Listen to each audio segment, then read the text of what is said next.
বিশ্বনবী বলেন আনা সাইয়্যিদুন নাস ইয়াউমাল কিয়ামাহ, আমি কিয়ামতের দিন সর্বশ্রেষ্ঠ হব, মানুষের মধ্যে সর্বশ্রেষ্ঠ সেরা আমি বিশ্বনবী। আলহামদুলিল্লাহ পড়েন।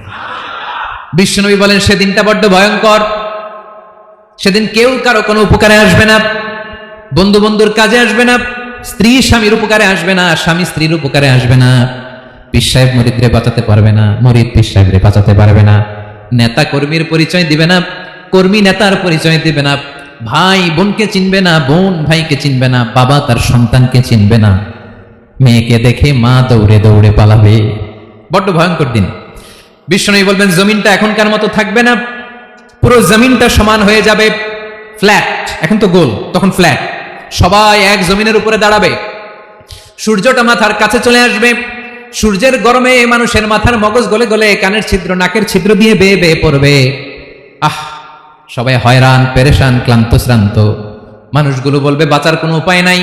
50,000 বছর মানুষ এরকম দৌড়াবে, চিৎকার করবে, কাঁদবে, বাঁচার কোনো উপায় নাই। সবাই বলবে আহ, আল্লাহ যদি বিচারটা শুরু করতো, যা হবার হবে, আগে বিচার শুরু করুন। বিচারই শুরু হয় না, বিচার শুরু হইতে 50,000 বছর।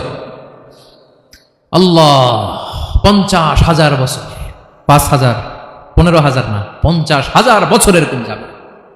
মানুষগুলো কাঁদতে কাঁদতে বলবে চলো আমরা আদম আলাইহিস সালামের কাছে যাই, যেন আল্লাহরে যে সুপারিশ করে, আল্লাহ আপনি বিচার শুরু করেন।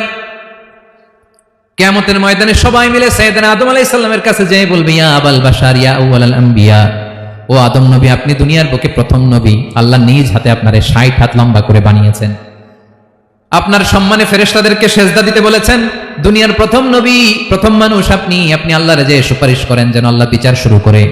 আদম আলাইহিস সালাম বলবেন আমি পারবো না, কারণ আল্লাহ আমাকে একটা নিষিদ্ধ গাছের কাছে যেতে নিষেধ করেছিল, আমি ভুল করে এই গাছের ফল খেয়েছি। নাফসি নাফসি, আজকে আমার কি হবে আমি জানি না, আমি বড় লজ্জিত।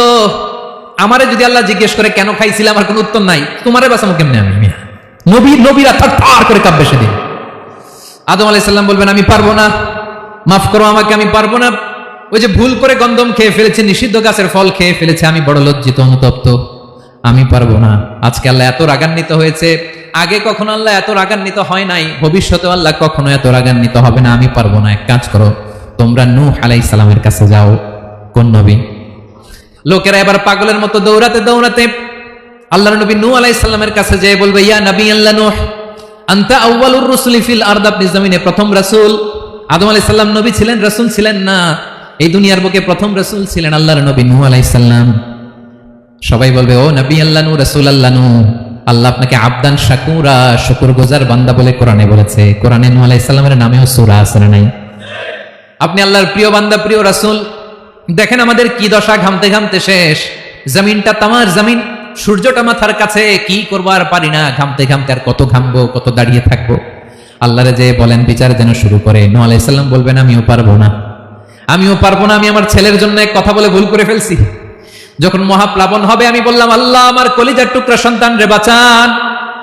আল্লাহ বললেন ও নূহ, সে তোমার সন্তান না, কারণ সে ঈমান আনে নাই, সে পাহাড়ের উপর দাঁড়িয়েছে, দেখি কেমনে সে বাঁচে। ওই যে আমি একটা না বুঝে আবদার করেছি, আল্লাহ আমার উপর রেগে গিয়েছিলেন। আজকে আল্লাহ ওই ব্যাপারে যদি আমারে প্রশ্ন করে, আমার কোনো জবাব নাই, আমি পারবো না, মাফ করো। তোমরা সবাই মিলে আল্লাহর খলিল ইব্রাহিম আলাইহিস সালামের কাছে যাও। লোকগুলো পাগলের মতো খুঁজতে আরম্ভ করবে, অযুত লক্ষ নিযুত কোটি মানুষের ভিড়ে আল্লাহর খলিল ইব্রাহিমকে যে বলবে ইয়া খলিলুল্লাহ, ও আল্লাহর খলিল, আল্লাহ আপনাকে বড্ড ভালোবেসেছেন, আপনি কাবা বানিয়েছেন, আল্লাহ আপনাকে বড্ড পছন্দ করেন। দেখেন আমাদের কি অবস্থা, আপনি যে আল্লাহর কাছে সুপারিশ করেন যেন আল্লাহ আজকে বিচার শুরু করে। আল্লাহর নবী ইব্রাহিম বলবেন আমিও পারবো না, আমি আমার জীবদ্দশায় 3টা মিথ্যা বলেছি। কয়টা? আসলে মিথ্যা না, একটু টুইস্ট করে কৌশল করে কথা বলেছিলেন, ওইটাকে হাদিসে মিথ্যা বলা হয়েছে। আমি জীবনে 3টা মিথ্যা বলেছি, জীবন বাঁচানোর তাগিদে কৌশল করে 3টা কথা বলেছি। আজকের এই কঠিন ময়দানে আল্লাহ যদি ওই 3টা কথার ব্যাপারে জিজ্ঞেস করে, লজ্জায় আমি মাথা দেখাতে পারবো না, আমিও পারবো না, আমিও পারবো না। আজকে আল্লাহ এত রেগে আছে, আগে কখনো এত রাগে নাই, পরেও রাখবে না। তোমরা সবাই মিলে বনী ইসরাইলের নবী মূসা আলাইহিস সালামের কাছে যাও। সবাই এবার যাবে মূসা আলাইহিস সালামের কাছে, যেয়ে বলবে ইয়া নবী আল্লাহ মূসা, আপনি ছিলেন কালিমুল্লাহ, আল্লাহর সাথে সরাসরি কথা বলতেন, রব্বুল আলামিন আপনাকে তাওরাত কিতাব দিয়েছেন, আপনি যে একটু সুপারিশ করেন। আল্লাহর নবী মূসা বলবেন মাফ করো, আমিও পারবো না, আমি দুনিয়ার বুকে ভুল করে একটা মানুষকে মেরে ফেলেছি। আমি মারছিলাম আদব শিক্ষা দেওয়ার জন্য এক থাপ্পড়, এই থাপ্পড়ে যে ওই লোক মরেই যাবে আমি জানতাম না। আজকে আল্লাহ যদি জিজ্ঞেস করে কেন মারলা, জবাব আছে? ওই লজ্জায় আমি অনুতপ্ত, আমি পারবো না, আমার এই কথা বলো না, আজকে আল্লাহ বড্ড রেগে আছে, আমি পারবো না, তোমরা আল্লাহর নবী ঈসা আলাইহিস সালামের কাছে যাও। কিয়ামতের ময়দানে মানুষগুলো পাগল পাড়া হয়ে আল্লাহর নবী ঈসা আলাইহিস সালামের কাছে যাবে, যে বলবে নবী ঈসা আপনি রূহুল্লাহ, বাবা ছাড়া আল্লাহ আপনাকে বানিয়েছেন, ইনজিল কিতাব দিয়েছেন, মৃত মানুষকে আপনি জীবিত করতে পারতেন, আজকের এই কঠিন বিপদের দিনে আপনি আমাদের সাহায্য করেন। আল্লাহর কাছে যে বলেন যেন বিচার শুরু করে। ঈসা আলাইহিস সালাম বলবেন আমিও পারবো না, ইন্নী উবিদতু মিন দুনিল্লাহ, আমার উম্মত খ্রিস্টানেরা আল্লাহরে বাদ দিয়ে আমি ঈসার ইবাদত করেছে। আমার মা ম্যারি আর আমাকে ডাকতো জেসাস ক্রাইস্ট, আমার ইবাদত করেছে, যদিও আমি আমার ইবাদত করতে বলি না। ঈসা আলাইহিস সালামও ইবাদত করতে বলেছেন একজনের, তিনি কে? আল্লাহর নবী ঈসা আলাইহিস সালাম বলবেন আমিও পারবো না, আজকে আল্লাহ অনেক রেগে আছে, আমি পারবো না, তবে একটা পরামর্শ দিতে পারি, একটা সাজেশন দিতে পারি। আজকের দিনে এই কঠিন মুসিবতের কালে, এই কঠিন সময়ে কেউ আল্লাহর দরবারে দাঁড়িয়ে একটা টু শব্দ করার ক্ষমতা কারো নাই, একমাত্র আখিরি জামানার পয়গম্বর বিশ্বনবী মুহাম্মদুর রাসূলুল্লাহ ছাড়া। মানুষগুলো এবার আগুনের মধ্যে পানি দিলে যেমনি আগুন নিভে যায়, দাউ দাউ করা হৃদয়ে জ্বলন্ত আগুন তাদের ঠান্ডা হবে। কিয়ামতের ময়দানে ওই বিভীষিকাময় সময়ে মুসিবতের কালে মানুষগুলো পাগল হয়ে বিশ্বনবীকে খুঁজতে আরম্ভ করবে। সবাই মিলে বিশ্বনবীর কাছে যেয়ে বলবে ইয়া রাহমাতাল লিল আলামিন, ইয়া খাতামান নবীন, রাহমাতাল লিল আলামিন, দেখেন আমাদের কি অবস্থা, কি কঠিন বিপদে আমরা আছি, দাঁড়াতে পারি না, সূর্যের আলোতে ঘেমে হয়রান, আজকে কেউ সুপারিশ করতে পারবে না। সব নবীরা অপারগতা স্বীকার করেছে, তারা বলেছে আপনি ছাড়া কেউ নাকি আল্লাহর সামনে দাঁড়াতে পারবেন না, আপনি একটু সুপারিশ করেন। বিশ্বনবী বলবেন আসো আসো, আজকের দিনে আমি ছাড়া আল্লাহর সামনে কেউ দাঁড়াতে পারবে না। বিশ্বনবী মাকামে মাহমুদে যে আল্লাহু আকবার বলে সিজদায় লুটিয়ে পড়বেন। আল্লাহ রাব্বুল আলামিন বিশ্বনবীকে এমন কিছু চমৎকার শব্দ শিখাবেন, ওই শব্দগুলো দিয়ে আল্লাহর প্রশংসা করে বিশ্বনবী কাঁদতে আরম্ভ করবেন। বিশ্বনবী এমন ভাবে অজর দ্বারায় সিজদায় লুটিয়ে পড়ে কাঁদবেন, রব্বুল আলামিনের রহমতের দরিয়ায় জোশ লেগে যাবে।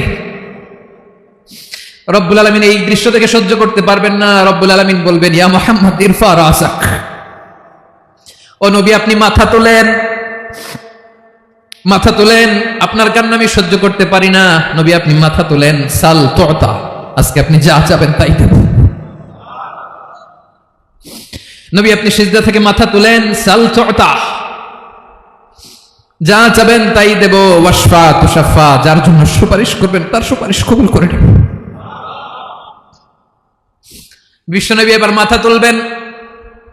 যে বিভীষিকাময় সময়ে প্রত্যেক নবী বলেছেন আমি পারবো না, প্রত্যেক নবী বলেছেন নফসি নফসি, আমার কি হবে আমি জানি না, আল্লাহ আমারে বাঁচাও। প্রতিটি নবী বলবেন নফসি নফসি, আল্লাহ তুমি আমারে বাঁচাও আমারে বাঁচাও। বিশ্বনবী মাথা তুলবেন, তুলে বলবেন রব্বি হাবলি উম্মতি, আল্লাহ তুমি আমার গুনাহগার উম্মতকে বাঁচাও। এই দুনিয়ার বুকে রব্বুল আলামিন সব নবীকে একটা করে দাওয়া মুস্তাজাবা দিয়েছেন, মানে যে দোয়া করলে কবুল হয়ে যায় সাথে সাথেই। দাও বিহা, দুনিয়ার সব নবীরা ওই দোয়াটা দুনিয়ায় করে ফেলেছে। সব নবীকে আল্লাহ একটা করে দোয়া দিয়েছেন, নবী দোয়া করলেই কবুল, সব নবীরা ওই দোয়া করে ফেলেছে দুনিয়াতে। বিশ্বনবী বলেন আমি করি নাই, ওয়া ইন্নী আখতাবিউ দাওয়াতি শাফাআতান লি উম্মতি ইয়াউমাল কিয়ামাহ, আমার ওই স্পেশাল দোয়াটা আমি দুনিয়ার বুকে কঠিন বিপদে পড়েও কোনোদিন করি নাই, আমি আমার স্পেশাল দোয়াটা কিয়ামতের দিন আমার গুনাহগার উম্মতকে সুপারিশের জন্য রেখে দিয়েছি। আল্লাহ বলবেন নবী ইরফা রাসাক, মাথা তোলেন, আর কাঁদবেন না। বিশ্বনবী মাথা তুলবেন, আল্লাহ বলবেন সাল তুতা, আপনি যা চাবেন তাই দেব, ওয়াশফা তুশাফা, সুপারিশ করেন সুপারিশ কবুল করব। বিশ্বনবী বলবেন আল্লাহ ওই স্পেশাল দোয়াটা দুনিয়াতে করি নাই, আজকে আমি তোমার দরবারে দাঁড়িয়ে কিয়ামতের দিন ওই দোয়াটা করছি। আল্লাহ আমার যে উম্মতের হৃদয়ে যাররা পরিমাণ ঈমান আছে, আমার একটা উম্মতকেও তুমি জাহান্নামে ঢোকাতে পারবা না।